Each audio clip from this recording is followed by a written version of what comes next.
राजस्थान से लाकर इंदौर में brown sugar की सप्लाई करने वाली एक महिला को पुलिस के द्वारा गिरफ्तार किया गया। साथ ही जांच पड़ताल के दौरान जहां बड़ी मात्रा में ब्राउन शुगर पुलिस ने जब्त की है, तो वहीं इस पूरे घटनाक्रम में तकरीबन 48 लाख रुपए के आसपास नगद भी पुलिस ने बरामद किया। हमारे साथ एडिशनल डीसीपी मौजूद है, बात करते हैं। सर, किस तरह से पूरे घटनाक्रम को अंजाम दे रही थी महिला और किस तरह से आप लोगों को सूचना मिली?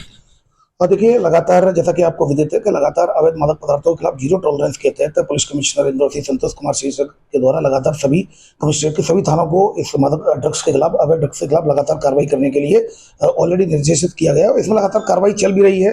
पर ये बड़ा कैच जो कल रात्रि में जो मिला है, आज बड़ा कैच निश्चित रूप से जो आरोपी है इसमें सीमानाथ है, जो स्टेशन है, और द्वारकापुरी क्षेत्र में इसका काफ़ी इस तरह का पहले भी पूर्व में भी ये एनडीपीएस में जा चुकी है और इसमें एक्साइज एक्ट के तहत भी इसके खिलाफ कार्रवाई हुई है। 1 दर्जन से अधिक मामले इसके खिलाफ आरोपी के खिलाफ है। सूचना मिलने पर टीम के द्वारा लगातार घेराबंदी की गई। इससे पहले एक व्यक्ति को पकड़ा गया था, काला नाम के व्यक्ति को पकड़ा गया था लगभग 13 ग्राम के ब्राउन शुगर के केस में, जिसमें कार्रवाई की गई थी। उसने जब नाम बताया था कि वो कहाँ से लेकर आता है, तो उस आधार पर ये वांटेड थी। इसको संदेह था, डेफिनेटली मेमो में उसका नाम आ गया था।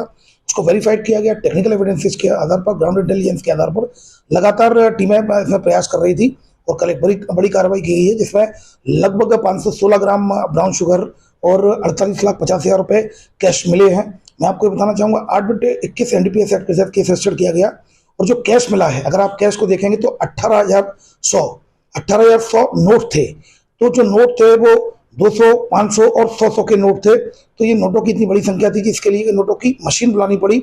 100 रुपए के नोट थे, उसके अलावा फिर 500 के नोट थे, 200 के नोट थे। तो ये स्पष्ट करता है कहीं ना कहीं कि निश्चित रूप से ये जो कहीं कनिस्टर में रखे हुए थे, कहीं कहीं रखे हुए थे, तो ये जो टोकन देती है, जो टोकन सेल करती है, तो कहीं ना कहीं ये पैसा पूरी तरीके से ड्रग्स के द्वारा कमाया हुआ पैसा हो सकता है। तो पुलिस ने ऑलरेडी जब्त कर लिया गया है। इसके अलावा इसमें इसके द्वारा जो संपत्ति भी कुछ बनाई गई है, जिनकी जानकारी मिल रही है, उनको भी अगर ड्रग्स के माध्यम से इसके द्वारा संपत्ति बनाई गई है, तो संपत्ति को भी जब्त किया जाए। सर, ये महिला इस पूरे रैकेट को किस तरह से संचालित करती थी और किस तरह से इस मादक पदार्थों के सप्लाई गैंग में शामिल हुई?